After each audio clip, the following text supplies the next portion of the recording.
My name is Jason Matthews. I'm President and CEO of Matthews Financial Insurance Solutions. Let me talk about me and my firm.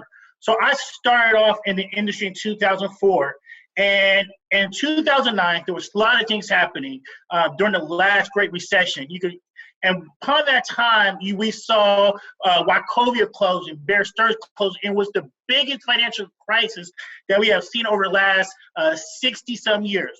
And upon Bear Stearns, Wachovia closing, and all these other major banks happening, people going foreclosures, unemployment rate was at 12, 13%. I was this young whippersnapper who was crazy enough to start my business while there's blood in the streets, and I opened up my firm, Matthews Financial Insurance Solutions, back in 2009.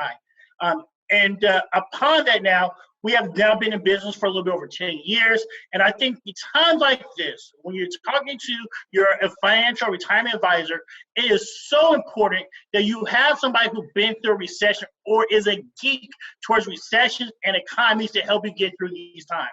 If you look at the next slide I have, I'm also, I do a lot of things for giving back. One thing is I am the president of the Urban Financial Services Coalition. It's a volunteer organization of financial advisors, wealth managers, insurance agents, and anything in the sphere of financial services where it gives out your money. And we do three things. One is we give money to people.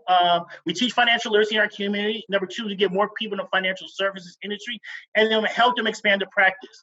Also, I'm also a volunteer president of the Alzheimer's Services of the East Bay. And we can stick to the slide right here. Okay.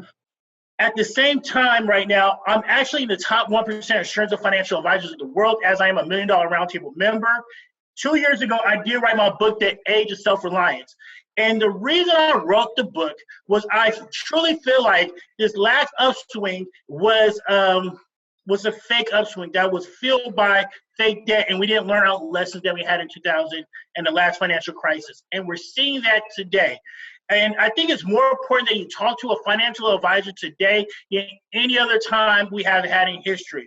The reason being is this is a downturn. We have unemployment numbers where today it came out to 36.5 million people are now unemployed, which now puts us about 22% unemployment.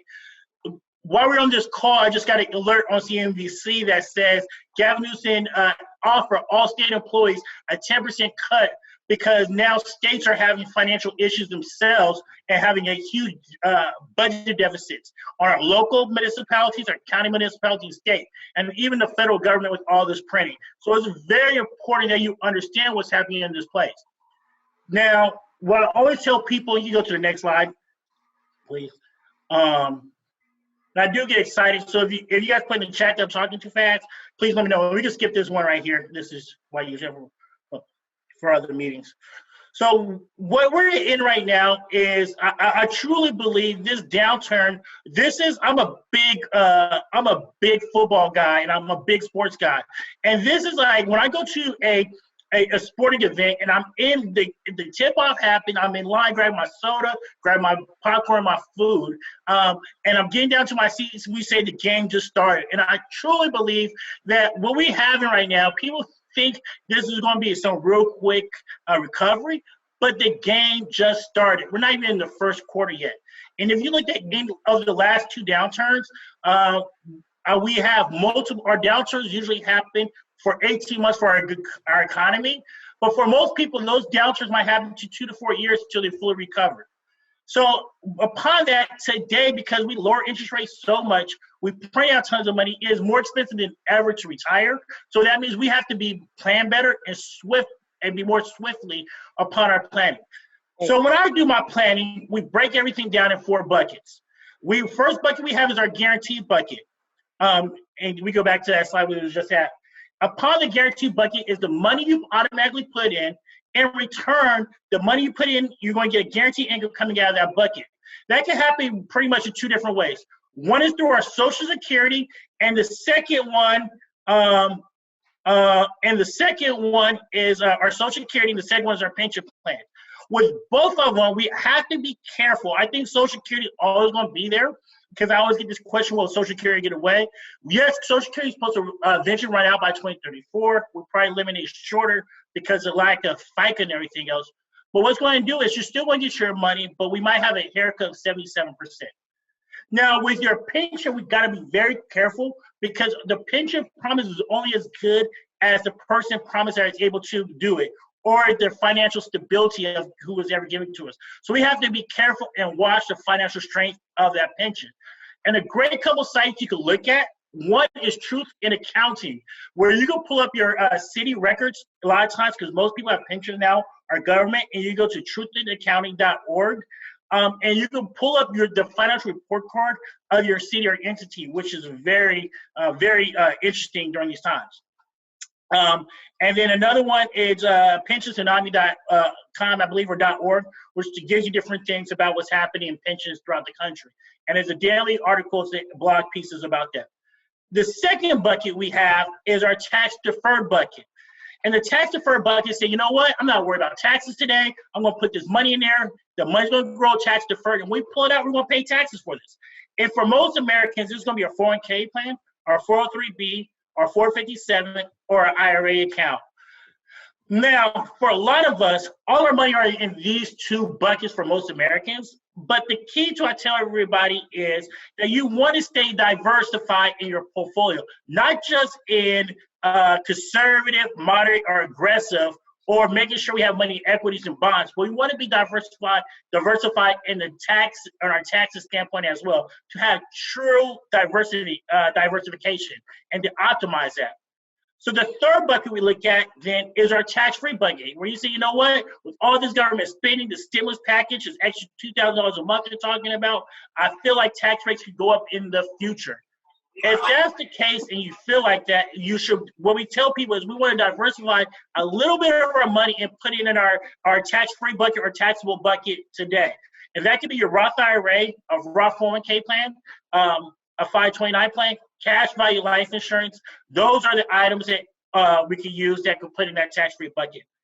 And the last bucket we have is investment bucket. Our investment bucket could be our business, mutual funds and non-qualified retirement accounts, our stocks, any entity, our real estate, our apartments. I have a lot of clients that have real estate. Those are our investment bucket where the strategies we use and the tax implications are a little bit more complicated. You go to the next slide. I coach baseball. I love baseball. And there's phrase I always tell my kids I have one of the top travel ball baseball teams in California. And I always say is you can't play catch. If you can't play catch, you can't play baseball. So, and it's just like if you play football, if there's no blocking and tackling, doesn't matter how good your offense is, you're not going to win. It's the same thing now. So we have to make sure we do the proper things to protect ourselves in the meantime. One thing is having a proper emergency fund, especially during these periods. I just told you guys that the state of California, Gavin Newsom presented a 10% haircut.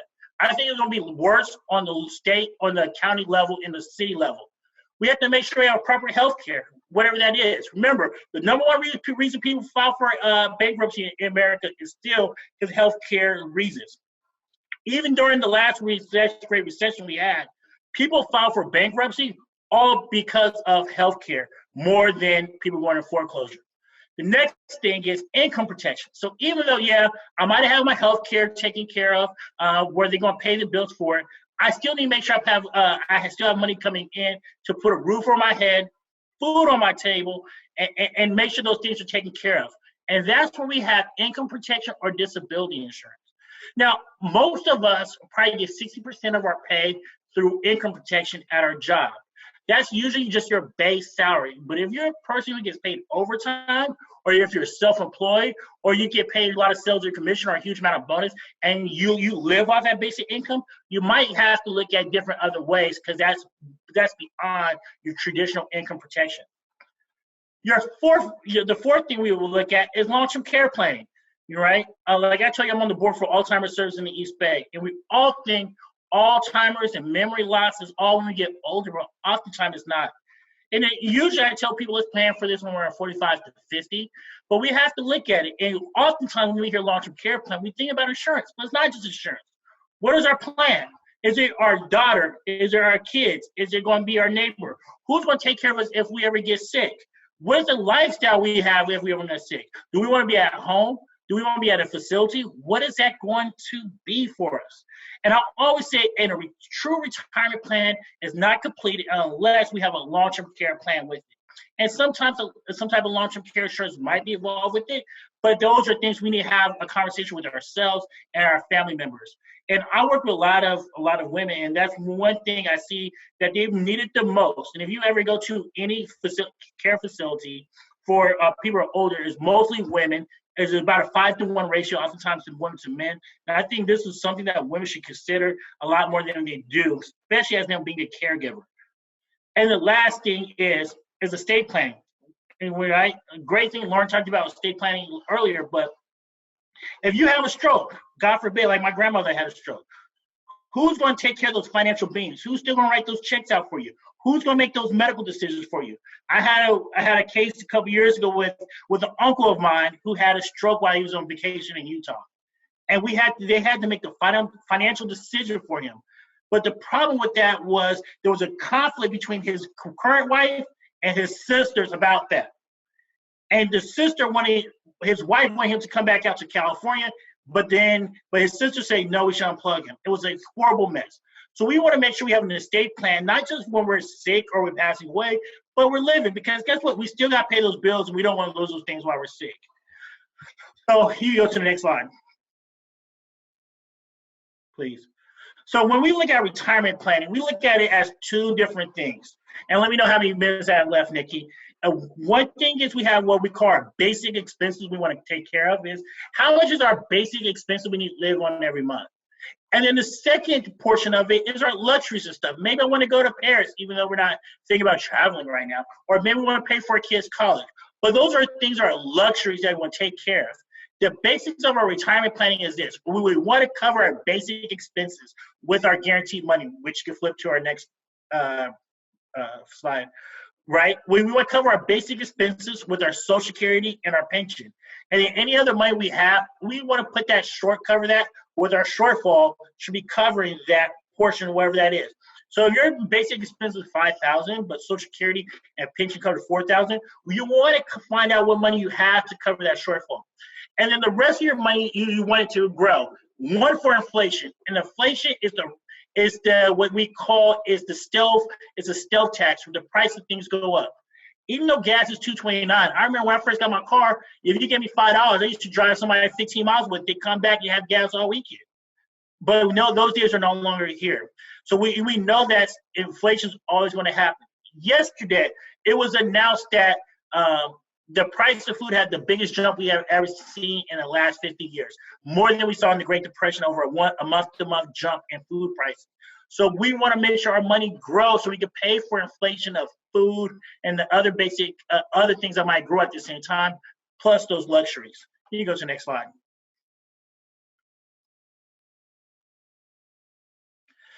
And last but not least, this is how you guys can reach me. Here's my phone number. Here's my email. Here's my YouTube channel, which is great. Every Tuesday, I do a Zoom, a webinar with different people talking about different topics. This Tuesday, we have somebody for the oil industry talking about oil. Last Tuesday, we had Robert Schaffner, head of the MBA program, Entrepreneurship at Golden Gate University. Check out my YouTube channel, because all those are on that YouTube channel, and you can watch some great information during these times. You know, if you ever read one of my favorite books, The 48 Laws of Power, they say one of the biggest mistakes is a man to be isolated. And during these times, the worst thing you possibly is be isolated during this time. It is important that you have a team like you have right now, and it's good that you get this information, but it's so important to have that team. Have your friends you can talk to about the stress that you might go in, because I know all of us might be stressed during this time. We don't know what the unknown is about our job or our business certainty. Make sure you have that business coach with you. You take care of your health. Make sure you're a financial person, your estate planning attorney, your accounting, CPA, because a lot of this stuff is so confusing during this period. So thank you again, Nikki, for this. If you guys do have any questions or anything, make sure you put those in the questions or give me a call right here.